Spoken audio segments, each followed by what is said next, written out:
Yes, Yes, sir, it's sir. visible. Okay, so we'll continue. This is Unit 3. We are beginning Unit 3 with sampling techniques. So previously in Unit 2, we have discussed about hypothesis. So like hypothesis is one important component of research, sampling is also an important component of research. So to begin with the meaning of sampling, that way all of you know what a sample means from the dictionary point of view. So it is in research, it is the same thing like if we are cooking say rice, अगर हम चावल बना रहे हैं तो चावल गल गया है कि नहीं है हम कैसे जानते हैं? बस एक दो चावल लेके हम जान जाते हैं कि ये हो गया है। सारे चावल को टेस्ट नहीं करते हैं, एक दो को फिंगर से करके देखते हैं दबा के कि ये सॉफ्ट हो गया है, रेडी हो गया है। तो हम सारे को नहीं करते हैं। Same way mean it means पूरा जो चावल है सब बन गया है। तो सेम वे अगर हम एक कोई ग्रुप को लेते हैं कोई पर्टिकुलर एरिया से और कुछ फाइंडिंग्स है, तो हम ये जनरलाइज करते हैं कि ये सबके लिए वो एप्लीकेबल है, और जो फीचर्स इनमें है वो सैंपल में भी ये फीचर्स आएंगे। ये होती है उसके, very simply speaking. So trying to define the meaning, a sample is a miniature picture of the entire group from which it has been taken. जो ग्रुप है that is known as population actually. So एक particular area entire group से हम कुछ लेते हैं, that is sample. In other words it can be called as a small representation of a larger whole.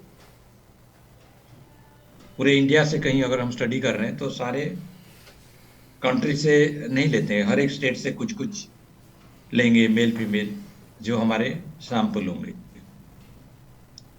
Accept in case of census, census में sample study नहीं होता है, that is your population study, क्योंकि हम हर एक unit को study करते हैं उसमें, because that is the count, population count, तो वो अलग है।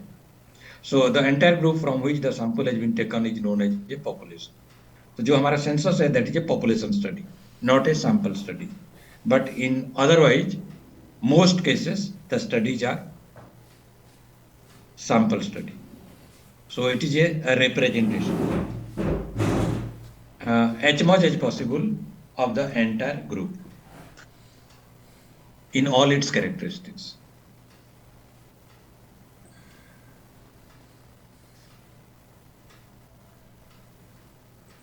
Now, in order to understand sample, we need to understand the population also. कभी-कभी हम जो थीसिस में लिखते भी हैं, सिर्फ एक लिखते हैं या तो सैंपल, अगर वो लिखा तो पॉपुलेशन को भी डिफाइन करना पड़ेगा। और कभी-कभी हम ये लिखते हैं कि पॉपुलेशन एंड सैंपल, दोनों हेडिंग रह सकते हैं, जैसे चाहे वो कर सकते हैं, बट वो हेडिंग जो भी है पॉपुलेशन को डिफाइन करना ही पड़ेगा पहले, सैंपल के पहले। तो the population, what is it meaning? Population में कंसिस्ट ऑफ पर्सन्स, जो इंडिविजुअल्स, ऑब्जेक्ट्स, ऑब्जेक्ट्स भी कोई चीज हो सकते हैं, पेन, पेपर और टेबल, चेयर, ये भी तो हो सकते हैं सैंपल। एट्रीब्यूट्स, जो इंडिविजुअल एट्रीब्यूट्स होते हैं, like your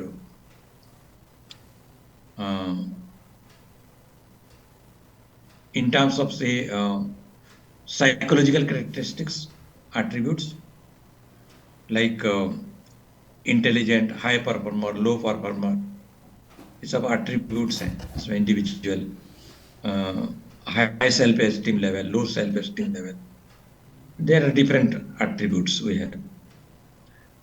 Then qualities, honesty, integrity, good, bad, fair, जो करते हैं। behavior of the people, general, outgoing, shy, sociable, not sociable, ये सब जो डिफाइन करते हैं। इंट्रोवर्ट, एक्सट्रोवर्ट, तो behaviour of the people. Answer to various items of a test like right, wrong. Cities in India, whether it is Hyderabad, Bangalore, Jammu, और भी जितने भी हैं सिटीज। टाउन से तो छोटी छोटी जगह आ जाएंगे उसमें। Then families, single family, joint families, तो दीज आर जस्ट एग्जाम्पल। इसी टाइप का जो कंपोनेंट्स हो सकते हैं in population and many more. Now, in defining fast, we need to define or specify a population.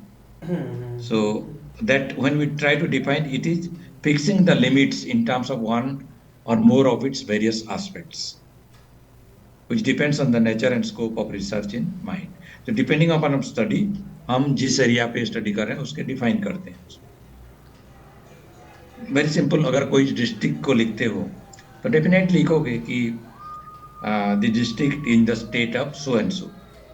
अगर ब्लॉक के डिफाइन कर रहे हो तो block in the district of so and so in so state. तो fixing limits, that's also one way, the fixing limits of the this. जो fixing limits कई तरह के हो सकते हैं. Geographical limits, like a study में be confined to a town, a group of towns और विलेजेस, ए डिस्ट्रिक्ट, ए प्रोविंस. प्रोविंस पहले ये नाम थे, आजकल हम स्टेट बोलते हैं. अर्लियर फॉर्म जब बिफोर इंडिपेंडेंस हमारा जो होते थे उनको प्रोविंस बोलते थे.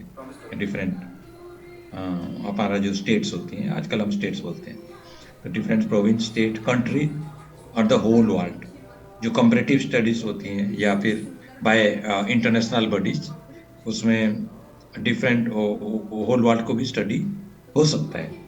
तो हम इंटरनेशनल कहते हैं जहाँ पे कभी कभी ये स्टडीज जो पार्टिसिपेटिंग कंट्रीज की होती है. होल वर्ल्ड जब बोलते हैं कई कंट्रीज पार्टिसिपेट नहीं करते, but still it is international study और we consider as the global study. तो जियोग्राफिकल लिमिट्स. देन एज और grade, like children in the age group of 8+ to 10+, class 3 to 5, या स्टूडेंट्स ऑफ हायर एजुकेशन, या फिर vegetable vendors in a city, the mechanical persons in a city, civil engineers in a town. So different, there can be many different where we specify. And gender, socio-economic status, in terms of confining to men or women only, or particular socio-economic status group. जैसे study की आपने below poverty line क्यों करा, so that's also a kind of fixing limit or defining the population in terms of fixing its boundary. And physical attributes based on weight, height, color of skin, age, a particular blood group, बहुत सारे areas जो physical attribute से हो सकते हैं. और psychological attributes में वो आ जाएंगे जो मैंने मेंशन किया, इंटेलिजेंट, इंट्रोवर्ट, एक्सट्रोवर्ट, ये एट्रीब्यूट्स आ जाएंगे उसमें. People with anxiety, people with high anxiety, low anxiety, psychological attributes. Physical attribute, psychological attributes. Then psychosocial behaviour से भी हो सकते हैं, लाइक डेलिक्वेंट्स, जो एबनॉर्मल बिहेवियर करते हैं, children are known as delinquents. Neurotic offenders, neurotic offender जो गलत काम करते हैं because of some neurological problem, mental problem की वजह वो करते हैं. एक्चुअली उनको पता नहीं होता है कि मैं गलत कर रहा हूँ, वो एक्चुअली पर्पसिवली नहीं करते हैं, उनका मेंटल फंक्शनिंग ऐसे होता है, एज ए रिजल्ट वो करते हैं. तभी वो जो मेंटल पेशेंट्स को देखा होगा वो और टाइम करते हैं, बिकॉज उनका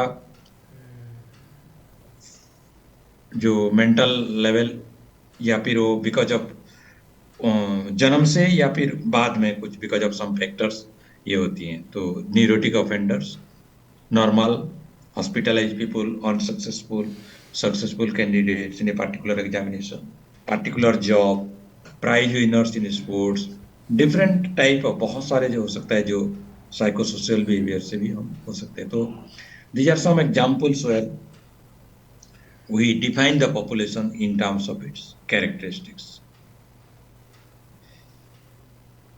Then sampling, why you do sampling and its nature.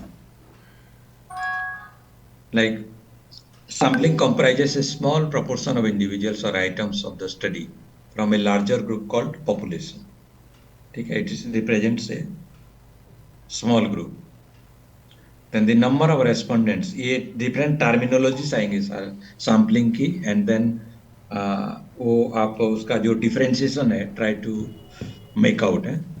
जैसे नंबर ऑफ रेस्पोंडेंट्स और subjects included in A sample is called sample size. एक एक लाख पॉपुलेशन की टाउन से अगर हम 5,000 पॉपुलेशन ले रहे हैं, मेल फीमेल चिल्ड्रन मिला के, तो जो 5,000 लिया that is your sample size. एक यूनिवर्सिटी से हमने अगर 500 स्टूडेंट सिलेक्ट किया है ऑफ डिफरेंट डिसिप्लिन्स, तो that 500 is your sample size. Then a measured value based on data collected from a sample is known as statistics।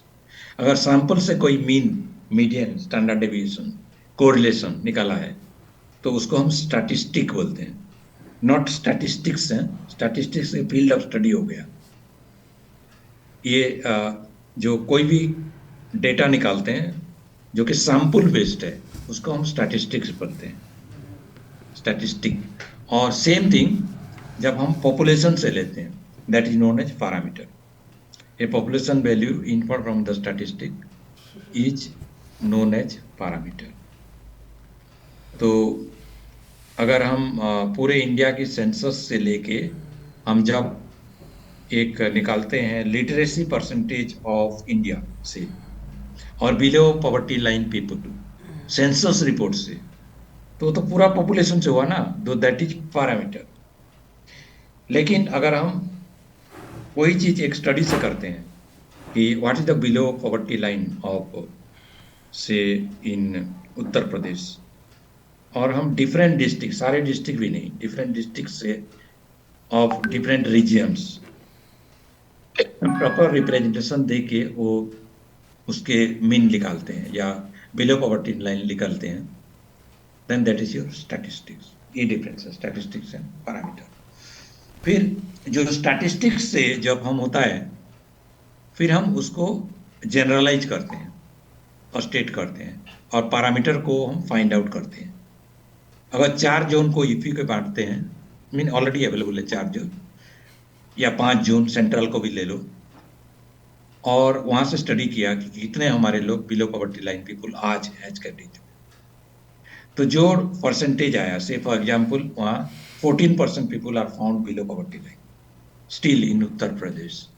हमने जो 5 reason को स्टडी किया, तो ये 14% जो बिलो पॉवर्टी लाइन है पूरे यूपी में भी ऐसा हो सकता है, हम मान सकते हैं उसको 14%। जब एक्चुअल करोगे वो नॉर्मली वही आएगा, हो सकता है वो 16% आए, 14.5 या फिर वो 15%, थोड़ा सा डिफरेंस होगा, ज़्यादा नहीं।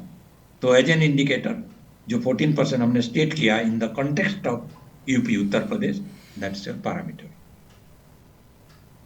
तो दीज आर द 2 थिंग जो स्टैटिस्टिकल वैल्यू हम निकालते हैं from population and statistic, population and sample. Then a fundamental unit or group of units included in a sample is called a sampling unit। तो sampling unit एक single हो सकता है और मल्टीपल भी हो सकता है। तो sampling unit का मीनिंग क्या है? It could be an individual, a group of medical shop owners, बहुत सारे होते हैं। जैसे स्कूल स्टूडेंट्स हर एक हैं, तो sample unit school student, but school भी तो सैंपल हो सकता है। तो एक स्कूल भी सैंपल होता है जिसमें कि फिर स्टूडेंट, टीचर सब होते हैं उसके। तो अगर हम स्कूल के ऊपर स्टडी कर रहे हैं then school is the sampling unit. So it could be 1 person, a group of person, but sample unit को भी हम डिफाइन कर सकते हैं उसमें in the study.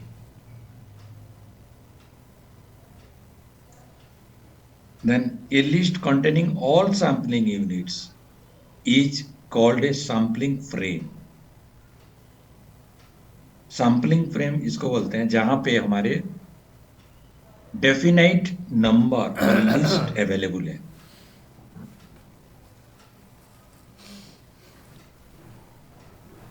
Like the list of students in APJ Satya university इन 2022, वो मिल जाएगा लिस्ट रजिस्ट्रार ऑफिस से, गए तो वो तुरंत निकाल के दे देंगे। सीरियली वो होगा। तो वो लिस्ट मिल रहा है हमें कि ये कितने नंबर तक है। तो जो लिस्ट है that is your sampling rate. List of rickshaw pullers in Faridabad town मिल जाएगा। वहाँ फरीदाबाद म्यूनसिपालिटी से रजिस्टर्ड कितने हैं और कौन कौन है वो। तो दैट्स योर कौन सी रिक्शा नंबर है तो मिल जाएगा। ऐसे car registered in a particular town. तो जो लिस्ट जहां पे मिलता है हमें दैट इज सैम्पलिंग फ्रेम। लेकिन कई स्टडी में हमें पता नहीं होता है लिस्ट। बहुत सारे स्टडी होते हैं जहां पे हमें लिस्ट नहीं मिलता है कोई। तो फिर हम जनरली करते हैं जो अवेलेबल को पॉपुलेशन को डिफाइन कर देते हैं एंड देन जो डिजायर्ड नंबर है we take it. That is also possible. तो सैम्पलिंग फ्रेम हर जगह पे होगा नहीं होगा, होगा ऐसा जरूरी नहीं है। नहीं हो तो भी रिसर्च हो सकता है। बट सैम्पलिंग फ्रेम जहां पे अवेलेबल है उसमें हम एक अच्छी सैम्पलिंग से डाटा वो कर सकते हैं, सैंपल निकाल सकते हैं। ये फायदा है उसका। और कुछ अच्छे टेक्निक्स यूज कर सकते हैं जो सैम्पलिंग फ्रेम जहां पे अवेलेबल है। So these are the different terminologies जो हम होते हैं। और ये सब डिफाइन करके जब हम एक ब्लूप्रिंट तैयार करते हैं that is known as sampling design. और नॉर्मली जो आप प्रपोजल बनाओगे उसमें भी सैम्पलिंग डिजाइन होता है।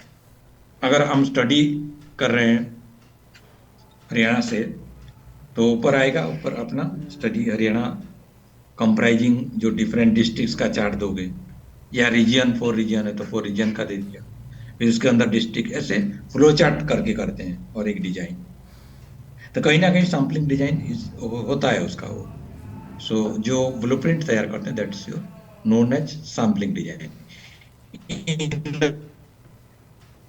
Sample design is a graphical form of a representation explaining all these things: sample size, sample size, sampling unit, and sampling frame. So this is the different terminology that used in sampling. Then we'll come to the purpose. Why do we use sample? पूरे population पे क्यों study नहीं करते हैं हम, sample पे क्यों करते हैं? Now, to save the data time of data collection. क्योंकि जब कुछ एरिया पे जाएंगे डाटा कलेक्शन में इजी होगा वो। हम पूरे हर जगह पे पहुंच नहीं सकते हर एक इंडिविजुअल को।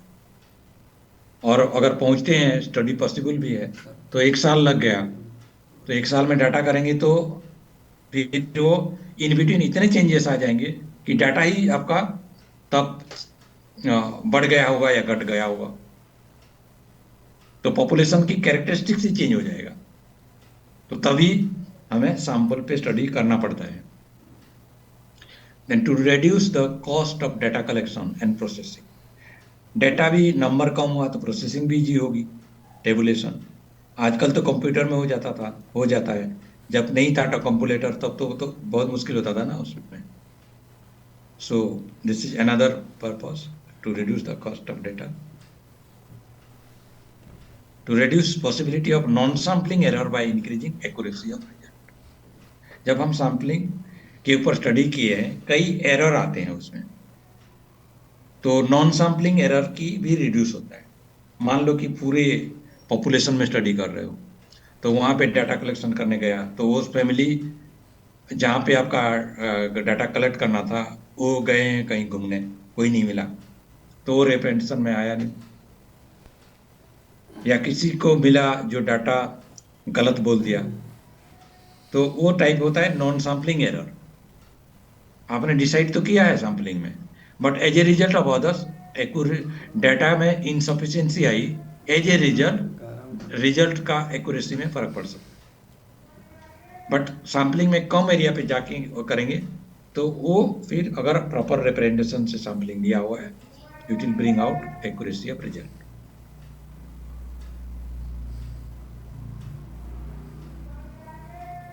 Then to enhance researcher to conduct thorough and in-depth investigation, जब कम लोगों से स्टडी करेंगे हम डिटेल स्टडी कर सकते हैं, इन डेप्थ स्टडी कर सकते हैं। और केस स्टडी तो पॉपुलेशन पे हो ही नहीं सकता पूरा, अगर कोई कुछ एरिया पे ऑनलेस द कहीं पे लिमिटेड केसेस हो। So therefore study on sampling is desired. Then to use as the only alternative where complete coverage of population is not possible. ये बहुत सारे में एप्लीकेबल है कि कंप्लीट कवरेज ऑफ पॉपुलेशन नहीं पॉसिबल है. Even same will apply to you. आप जो स्टडी करोगे कोई एरिया पे, कोई कंपनी पे, कहीं पे, हर एक जगह पे थोड़ी पहुंच पाओगे आप उनकी. अगर हम हैंडलूम वेवर्स की स्टडी करते हैं, हैंडलूम वेवर्स, तो देयर आर डिफरेंट स्टेट जो फेमस हैं, हर एक स्टेट में अपना अपना वो है. But is it possible to reach there? हर एक जगह पे नहीं कर पाएंगे, हम सैंपल पे ही करेंगे.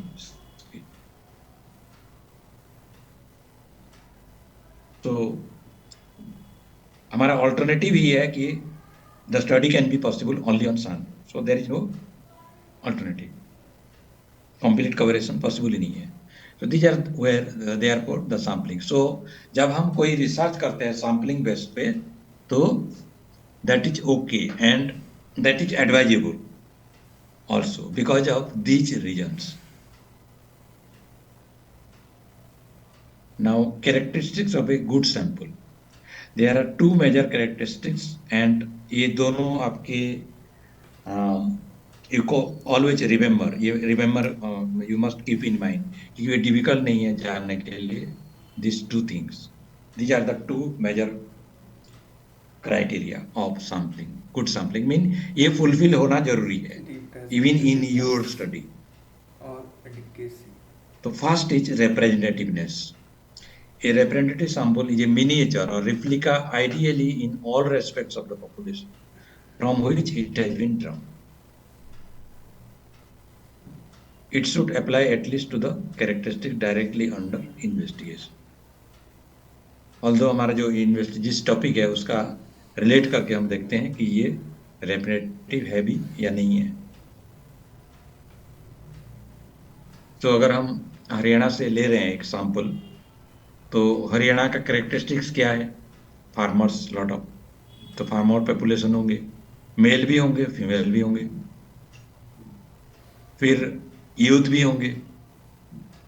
यहाँ से काफी लोग डिफेंस में काम करते हैं, डिफेंस वाले भी होनी चाहिए, और चिल्ड्रेन होना चाहिए, एज्ड होना चाहिए, सभी जो डिफरेंट रेस्पेक्ट्स है. फिर यहाँ पे इंडस्ट्रीज भी कई हैं, क्योंकि ये जो इंडस्ट्रियल भी है और अग्रारियन भी है, एग्रीकल्चर, तभी ये प्रोग्रेसिव स्टेट है हरियाणा.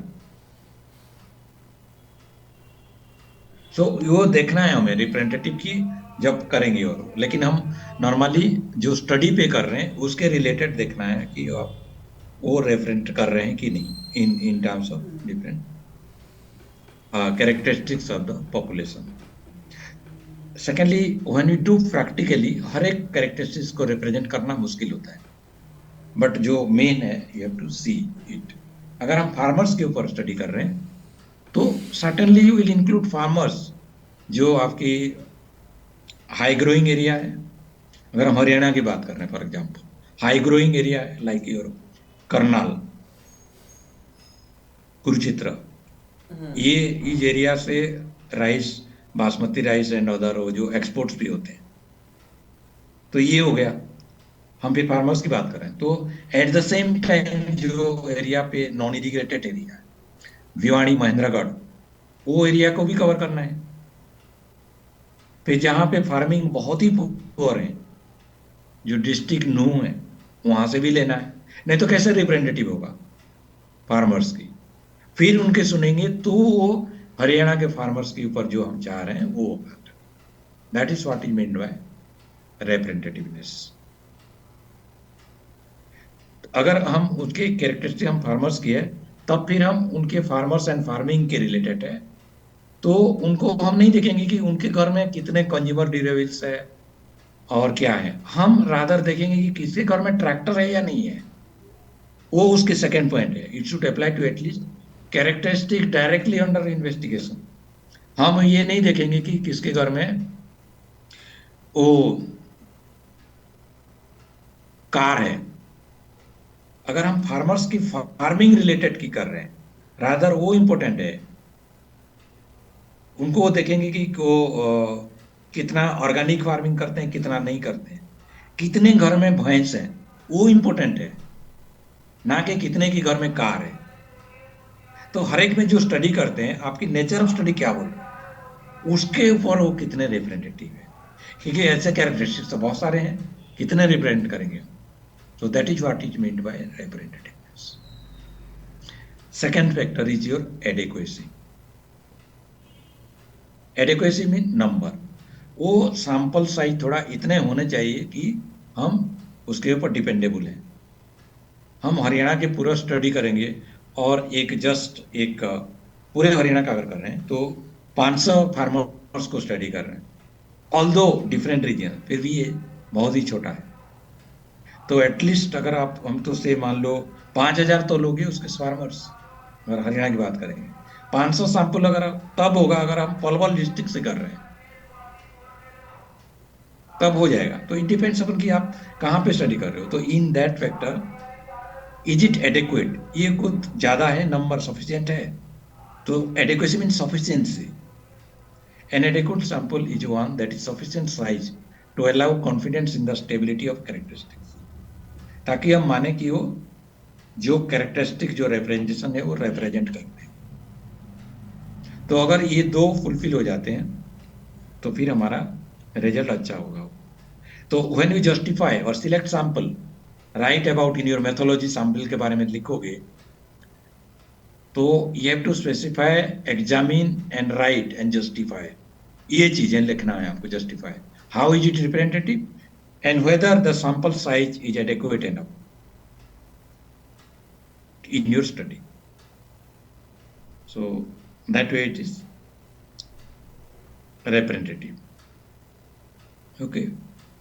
अभी फॉर योर नॉलेज से, जैसे मैंने हरियाणा की बात की कि इन terms of its growth, because it is industrially also good and farming also, तो देयरफॉर इसकी ग्रोथ ज्यादा है। And you know the fastest developing state, country ने state, what is the fastest developing state in India as on today, जो 2022 की figure है, you know that is your छोटा सा स्टेट मिजोरम, सबसे नंबर 1 डेवलपिंग स्टेट है India. Then second is Gujarat and third is Haryana. Haryana third पे है। तो अगर हम मिजोरम को छोड़ देंगे क्योंकि ये छोटा सा स्टेट है, तो in that case it is number 2, because वो हर एक डायरेक्शन से ग्रो करे तब वो डेवलप होती है उसमें, अदर नहीं होता है। If you compare you can see, अगर हम देखेंगे बिहार, झारखंड में फिर भी तो है, बिहार में की इशू है कि वो वहाँ एग्रीकल्चर है बेसिकली, इकोनॉमी, और वहाँ इंडस्ट्रियलाइजेशन है नहीं, मैन्युफैक्चरिंग है नहीं, तो वो इकोनॉमी ग्रो नहीं पा रहा है उसमें वहाँ पे। बट जहाँ पे दोनों चीज हो रहे हैं वो आगे बढ़ रहे हैं वो डेवलपिंग केस में। सो जो भी कोई चीजें देखते हैं, that we have to see these characteristics and then whether they are representative और not. Now coming to scientific techniques, तो having understood this terminology of sampling and population and knowing about that characteristics, फिर हम sample select करते हैं। तो how we select it, कैसे लेंगे वो? कोई भी ऐसे लेके जो कोई भी स्टडी नहीं कर सकते हम, इवन हमारा जो कोई यूनिवर्सिटी से भी कोई लेते हैं, there has to be a methodology. ऐसा किसी को उठा के करेंगे तो पॉसिबल नहीं है। वो भी एक टेक्निक है कहीं से भी जो, but that will come as a sampling technique. तो there are different sampling techniques, जिसको हम 2 ब्रॉड कैटेगरीज में डिवाइड करते हैं। एक है probability sampling design and other is non probability sampling design, probability and non probability. And in both cases, there are different sampling techniques. So first we need to understand the probability and non-probability, the concept of probability and non-probability. And जो आजकल जो field है management science में भी, data analytics and other. That is also based on statistics, और उनमें से ये probability है. तो a lot of things depend upon this theory of probability. So probability means the random selection of the fundamental element of control. तो उसको हम वो बेसिकली जो देखते हो प्रोबेबिलिटी मीनिंग ये कि जब हम कोई चीज की what is the expected likelihood of the event in A total expected events, वो है जैसे कॉइन थ्रोइंग से शुरू हुआ ये थियोरी ऑफ प्रोबेबिलिटी. एक कॉइन को अगर हम फेंकेंगे ऊपर हेड एंड टेल, तो व्हाट इज द प्रोबेबिलिटी कि वो फास्ट थ्रोइंग में हेड आएगा. अगर फेंकते हैं ये आइदर हेड आएगा टेल आएगा, तो व्हाट इज द प्रोबेबिलिटी उसका 50%, isn't it? सो उस थ्योरी से धीरे धीरे सेम वे ऑन जो खेलते हैं डिफरेंट गेम, लूडो खेलते हैं या गैम्बलिंग होती है, उसमें भी वो डाइस फेंकते हैं, तो वो होता है उसमें. तो उतना डायरेक्ट रूट से नहीं है, that's an elementary level probability. तो probability means the chances, expected chances of a particular event out of the total events, ये प्रोबेबिलिटी होती है उसमें.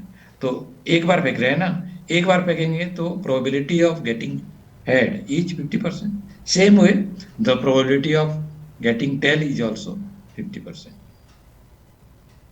So based on that theory, so probability theory based on random selection as the fundamental element of control. तो random selection, जो concept of random in research, कई लोगों को इसमें confusion होती है. normally random like आपके मन में भी कुछ होगा कि यार random का meaning क्या है actually. Anybody would like to share कि random क्या होता है actually? मान लो कि एक class, random means you can pick up from anything without any trying to influence the result.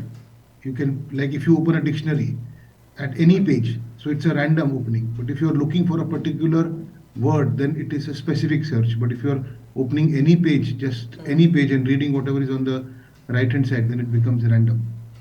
और हमने 20 स्टूडेंट रैंडम लेना है, तो क्या करना चाहिए? सो अगर एक क्लास में हमारे पास रोल नंबर 1 to 40 20 स्टूडेंट एक क्लास में, आप 20 लेना चाहते हैं. हाँ, तो हम लोग रोल नंबर का चिट्स डाल करके we can pick up any 20 chits. Any 20, तो एनी मतलब कैसे? जो मर्जी है उसमें. We will close the chits, put a number on each chit and take the chits without knowing what is the number inside. Okay, हाँ हाँ, okay. So you are, in other words you are following a method. वो random method है. या that is correct, that is correct. क्योंकि अब जो है अगर 140 स्टूडेंट है तो हर एक की चीट लिखा और उनमें से मान लो कि इंटेंडेड 40 लेना है, तो आप जो चीट ले हो उसमें विदाउट नोइंग कि क्या क्या है वो 40 उठाए. बट वो जो 150 का स्लिप्स है और वो है उसको अच्छी तरह मिलाए हैं और वो करके, तो that is called as lottery method. That is correct, वो रैंडम मेथड है. लेकिन क्या होता है, हम ये सोचते हैं कि रैंडमली मीनिंग मतलब कहीं पे भी अपनी मर्जी से कुछ भी है जो चाहिए माइंड में उठाएं, तो वो रैंडम नहीं है. इन अदर वर्ड्स, सेम एग्जांपल, अगर 140 स्टूडेंट क्लास में बैठे हैं, हमें 40 लेना है और हम आगे पढ़ा रहे हैं, उनको बोले कि मुझे 40 लेना है, और वहां से बोले कि आप आ जाओ, उधर पीछे से आप आ जाओ, उधर से पीछे से आ जाओ, ऐसे आ जाओ, ऐसे करके जहां 40 पूरे हो गया वो हो गया. तो ये जो मैंने बोला वो दैट इज नॉट रैंडम, वो तो अपने मर्जी से हो गया ना, वो दैट इज नॉट रैंडम. अभी जो चीट से करके लॉटरी किया that is random method. In other words, random selection has also it's methodology. क्योंकि उस जगह से मर्जी हो गया ना, वो हो सकता है कि मैंने जो सामने बैठे हैं उनको ले लिया ज्यादा और पीछे का भी ले लिया, बट मिडिल का छूट गए, तो सभी को इक्वल चांस नहीं हुआ ना उसमें. बट जब हम अननोइंगली एक चीट डाल के अच्छी तरह मिला के आंखों में पट्टी बांध के किसी को बोलते हैं कि उसको उठाओ, जो लॉटरी मेथड है, वो रैंडम है. क्योंकि इसमें एवरीबॉडी है an equal chance of getting selected. तो आजकल तो कंप्यूटर से रैंडम सिलेक्शन पिकअप भी हो जाती है और टेबल ऑफ रैंडम नंबर्स भी है, बट आज जो लॉटरी मेथड है that is the very old method of selection, लेकिन कोई चाहे तो आज भी उसको अपना सकता है। लेकिन अगर आप रैंडम सिलेक्शन कर रहे हो रैंडम मेथोडोलॉजी से, आपको लिखना है ये चीजें इन थेसिस कि आपने कैसे सिलेक्ट किया आपके सैंपल को, प्रोवाइडेड अगर आपने प्रोबेबिलिटी डिजाइन अप्लाई किया तो। Okay, so it permits specification of the prescription that can be obtain and size of sample required for that purpose. तो random selection is a very good method और compare to non probability design. तो इसमें जो की word है probability design, अगर उसमें से एक की वर्ड क्या है in probability design, that is your random. इसको माइंड में रखना हर टाइम, रैंडमनेस और random is the key word in probability design. Same way non probability design, non probability design में क्या होता है, वो रैंडमनेस नहीं होता है, it is based on the judgement of the investigator as the most important element of control. उससे example लेते हैं, 140 का क्लास 40 स्टूडेंट लेना है, हम वहां प्रेजेंट हैं, तो रैंडमली लेना नहीं है, तो हम क्या करेंगे, मैं 40 स्टूडेंट्स को लेता हूं, तो अपने जजमेंट से वो वाला जो मैंने बताया आप इधर जाओ आप उधर जाओ आ जाओ, वो जजमेंट नहीं हुआ। मुझे पता है कि ये क्लास में क्या स्टूडेंट है, कुछ अच्छे स्टूडेंट है, कुछ बुरे स्टूडेंट है, कुछ मेल है कुछ फीमेल है। फिर मैंने क्या किया, उस स्टूडेंट को सिलेक्ट किया कि एक जो अच्छा है अचीवमेंट में परफॉर्मर है उसको लिए आप आ जाओ। उसके बाद बोला कि जो पुअर स्टूडेंट है उसको भी बोला आप आ जाओ, जो एवरेज है उसको बोला कि आप आ जाओ। उनमें से देखा कि कोई मेल को सिलेक्ट किया, कुछ फीमेल को सिलेक्ट किया। फिर देखा कि कोई वहाँ हरियाणा का स्टूडेंट है, आप आ जाओ। फिर देखा कि वहाँ बिहार का है, आप आ जाओ। उनको बोला कि और एक है जो हैदराबाद से है, आंध्र प्रदेश, वहाँ से आप आ जाओ। तो मैं अपनी जजमेंट से एक रिप्रेजेंटेशन कर रहा हूं जो कि रिप्रेजेंट कर रहे हैं उस 40 स्टूडेंट्स का, that is your judgement sample. वो हो गया। इसका मीनिंग है कि हम अपने जजमेंट यूज कर रहे हैं कि मुझे अगर मैं ऐसे सैंपल लेता हूं तो ये मेरे पॉपुलेशन को अच्छा रिप्रेजेंट करता है, ये जजमेंट सैंपलिंग है नॉन प्रोबेबिलिटी। तो इसके कीवर्ड है जजमेंट, ये ध्यान में रखना हर टाइम। प्रोबेबिलिटी सैंपलिंग में रैंडमनेस और नॉन प्रोबेबिलिटी स्टार्टिंग में judgement, this two are the keyword in probability design and non probability design. उनके अंदर जो भी सैंपलिंग टेक्निक्स आएंगे जो आगे पढ़ेंगे, यही दो वर्ड ही उसके बेसिस रहेंगे। Now the guiding principle in such designs are the ability of the subjects, कितने स्टूडेंट्स हैं, personal judgement of the interviewer and the convenience in carrying out the research. तो ये हम देख के वो करते हैं जजमेंट की सैंपल। तो ये जो जजमेंट करते हैं वो कोई ना कोई उसके अंदर पर्पस हमारे माइंड अप्लाई करके लेते हैं, और नहीं जैसे मैंने आप आ जाओ वो नहीं है जजमेंट सैंपल। अगर हम जैसे कोई क्लास का हमें 40 का सैंपल चाहिए, वहां कई क्लास जाते हैं, कई क्लास होते हैं यहाँ, और मैंने देखा कि मुझे 40 का सैंपल चाहिए ना, सारे ही तो सारे एएसयू का है, तो मैं ऐसे करता हूं, इस क्लास में 42 स्टूडेंट्स हैं, तो मेरा पर्पस है 40, में उस 42 इसकी क्लास को क्यों नहीं ले लूं, तो उस क्लास को उठा लिया हो, तो वो भी जजमेंट है, क्योंकि आपके पास टाइम कम है और आपको लगा कि वो ये क्लास उसमें रिप्रेजेंट करता है उसके लिए, तो मुझे फिर वो करने की जरूरत नहीं है, वो भी जजमेंट है। तो विद इन दैट जजमेंट वो है आपका कन्वीनियंस सैंपलिंग जो पढ़ेंगे आगे उसमें। बट कहीं ना कहीं वो जजमेंट यूज है, क्योंकि आप माइंड लगा रहे हो कि ये मेरे स्टडी में ये अच्छा होगा, but judgement sample is a weaker sample than your random selection sample, क्योंकि इसमें हर एक को इक्वलिटी ऑफ चांस वो नहीं है, but both are applicable in studies, और दोनों यूज होते हैं स्टडी में। Okay, so now we with this next class will continue with techniques of sampling. इन दोनों के अंदर जो डिफरेंट टेक्निक्स है, ऑफ सैम्पलिंग, वो हम कंटिन्यू करेंगे नेक्स्ट क्लास। और next will be I think आपका क्लास जो होगी टुडे 7th ना, तो देयर विल बी क्लास ना, फर्स्ट सैटरडे है, so will be having class next coming 7th को है, तो that will be having class. 14th को ही आपका सेकंड सैटरडे आएगा, ठीक है।